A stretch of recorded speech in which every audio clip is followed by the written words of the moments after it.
अब पाकिस्तान के अंदर आप देख लें, जितने भी 1000 से ज्यादा आदमी सीसीडी ने बेगुनाह कत्ल कर दिए। यही कह रहे हैं ना जी अपना, जैसे कि मोहसिन बेग साहब ने भी बताया, और अपना जो आईजी पंजाब है उनने भी यही बताया। उन्होंने मुद्दा मरियम नवाज पर डाला, फिर उन्होंने सीसीडी जो पंजाब अपना सुहेल जफर चट्टा साहब के ऊपर भी डाला।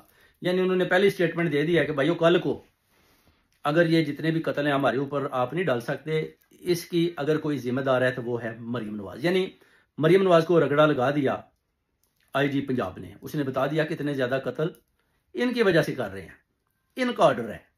नहीं तो ये कहना तीफी भटका जैसे कत्ल कर दिया गया, लाया गया इंटरपोल के जरिए और फिर भी इसको कत्ल कर दिया गया। लोगों को जेलों के अंदर, वो कहते हैं ना, मोहसिन बेग ने बताया कि निकाल निकाल कर कत्लेआम किया जा रहा है जनाब, बस ठोकी जाओ, मंजी ठोकी जाओ सब दी तो देखा जाएगा। तो ये आने वाले वक्त में आप देखेंगे कि अभी तो लोग खुश हो रहे हैं कि जनाब वाह जी वाह, बड़ा सफाया हो रहा है, शायद पीटीआई कत्ल हो रही है, पीटीआई के लोग शायद कत्ल हो रहे हैं, जिसने भी पीटीआई का झंडा लगाया उसको भी जनाब किसी न किसी कत्ल में डाल के उसका भी मुकाबला बना दिया गया। मगर आने वाले वक्त में आप देखेंगे कि ये जितने भी कत्ल हैं, जिसमें आप कह सकते हैं कि ये जो तरीके लबैक हैं टीएलपी के, ये भी सारे आप देखेंगे कि मरियम नवाज और इन सब के ऊपर पड़ जाएंगे। सिर्फ और सिर्फ एक खास टाइम का जो है ना वो इंतजार है और मुकाफाते अमल है। जैसे ही मुकाफाते अमल होगा तो खान साहब ने तो कोई चोरी डाका या कत्ल किसी का तो किया नहीं, मगर ये लोग इस बुरी तरह से फंस चुके हैं कि इनको पता है कि अगर हम इस दलदल से निकल कर भागने की कोशिश की तो बच तो वैसे भी नहीं पाएंगे, तो बेटर है कि इसी दलदल के अंदर जो गंद है इसके साथ खेलते रहें। और ये लगे हुए हैं,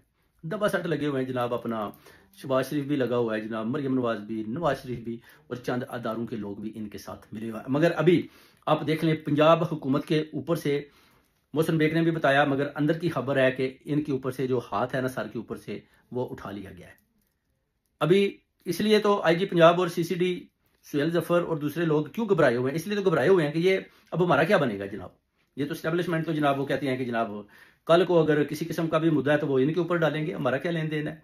आप एक्सटेंशन दें ना दें, देंगे तो फिर भी देखें आप बच पाते हैं कि नहीं, अगर नहीं देते तो फिर आपका बची जाना तो नामुमकिन है। वो कहते हैं कि खान साहब के साथ जो डील है वो तो हमारी, हम कल चाहे तो हम खान साहब के साथ डील जाकर जेल के अंदर कर सकते हैं, और खान साहब के साथ डील हो भी सकती है। और खान साहब के साथ जाहिर है वो फौज के साथ खड़े हैं, तो हम तो जब चाहे खान साहब के साथ खड़े हो सकते हैं। मगर आप लोगों का क्या फ्यूचर होगा अगर आप जेलों के अंदर चले गए? तो ये जो अदालतें हैं जिनके ऊपर हमने प्रेशर डाला हुआ है, ये जर्नैलों का प्रोग्राम है, मेरा नहीं है, जर्नैलों का, ये जो अदालतों के ऊपर आपने प्रेशर हमारी तरफ से डलवाया हुआ है, और वो जो आप गैर आईनी फैसले ले रहे हैं, फिर उधर से आप बचकर कैसे जाएंगे?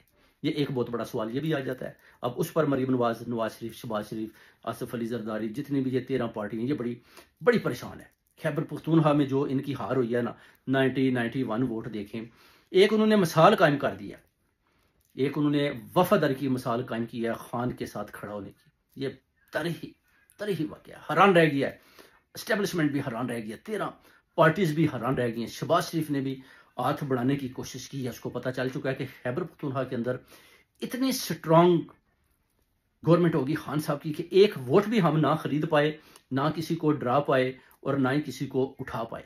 और उधर से फिर सेल अफरीदी, वजीर आला खैबर पख्तूनख्वा, तगड़ा तगड़ा वजीर आला, जनाब इसका क्या करें? गोली मारें तो फिर वही गोली क्यों चलाई? मौत के लिए तो वो खड़ा है, वो कहता है मरने के लिए तैयार हूँ, खान का सिपाही हूँ। खान ने भी बता दिया कि इसके अंदर मुराद सईद की झलक दिखाई देती है, मुराद सईद की झलक दिखाई देती है। शेर आदमी है, जैसे बोलता हूँ वैसे ही करता है। अलीमा खानम भी खुश है, वो कहती है कि जो कुछ मैं जिसको ढूंढती थी वो मिल गया। शेर अफजल मरवत आए, उन्होंने भी मुखालफत की। अली मोहम्मद खान, कासम सूरी, जुल्फी अली बहारी चले, उनकी अपनी प्रॉब्लम्स हैं, ज़ाहिर उनके ऊपर पर्चे भी हैं, उनको तो उधर से फिर भागना ही पड़ा, उनकी मजबूरी भी थी कि वो बहुत ज़्यादा खान साहब के साथ पहली साफे अवल के में खड़े हुए थे। फवाद चौधरी, ये जितने लोग हैं आप देख लें कि ये एक एक करके खान साहब को छोड़कर भाग गए, तोड़े लगा गए।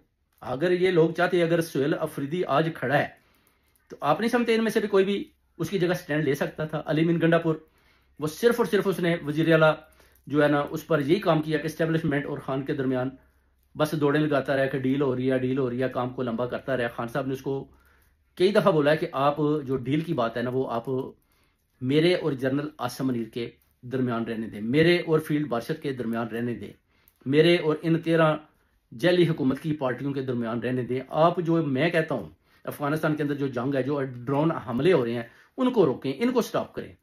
मगर अली मीन गंडापुर वो कुछ ना कर पाया जो खान साहब चाहते थे। इसलिए तो खान साहब ने भी पैगाम दिया कि 6 मंथ हो गए हैं, ये तो मुझे मिलने भी नहीं आ रहा। तो मैंने तो उसको वज़ीर आला बनाया, इसलिए फौरी से पहले जब अवाम ने रद्द अमल दिया अली मीन गंडापुर के खिलाफ, तो फिर खान साहब का भी अंदर से पैगाम आता है कि इसको हटाओ और सुहेल अफरीदी को लाओ, यूथ को लाओ, उनको लाओ जो हकदार है, उनको ना लाओ जो इनके साथ खेलना नहीं चाहते, जो जिनके अंदर जरूरत नहीं है, जो हक और सच के साथ खड़े नहीं हो सकते। फिर खान साहब का पैगाम, खान साहब का डेला जेल के अंदर से पैगाम, और कैसे फिर माना जाता है, कैसे पार्टीज इकट्ठी होती हैं, कैसे वोटिंग करते हैं, कैसे सुहेल अफरीदी को जितवाते हैं और कैसे कामयाब बनाकर जनाब उसको वज़ीर आला खैबर पख्तूनख्वा के ओहदे पर फाइज करते हैं। और 4 दफ़ा जाने के बाद जल्दी उनकी मुलाकात नहीं करवाएगी, मगर फिर भी उन्होंने जो अभी मेजर तारक जो अपना अटक से आ रहे हैं, जो आप वो कहते हैं कि सिर्फ मेजर तारक नहीं है, एक ज़िले का नाम है मेजर तारक, जिसके साथ दुनिया चलती है, पूरा अटक चलता है, तो उसके साथ भी मीटिंग होती है और वो भी यही डायरेक्शन देता है कि हमें आगे बढ़ना चाहिए, हमारे पास इतना टाइम नहीं है। अगर हम खान साहब को रिलीज करवाने में, रहाई दिलवाने में नाकाम हो जाते हैं, तो हमें इस वज़ीर आला की जो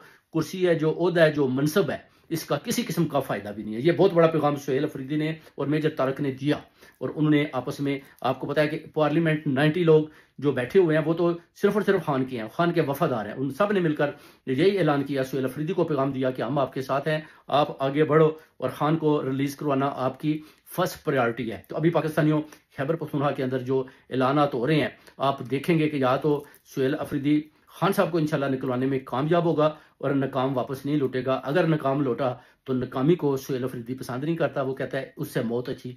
अगर वो डी चौक की तरफ जाएगा तो फिर जाएगा, वापस नहीं आएगा, जैसे कि अली मीन गंडापुर उधर से भाग जाता था।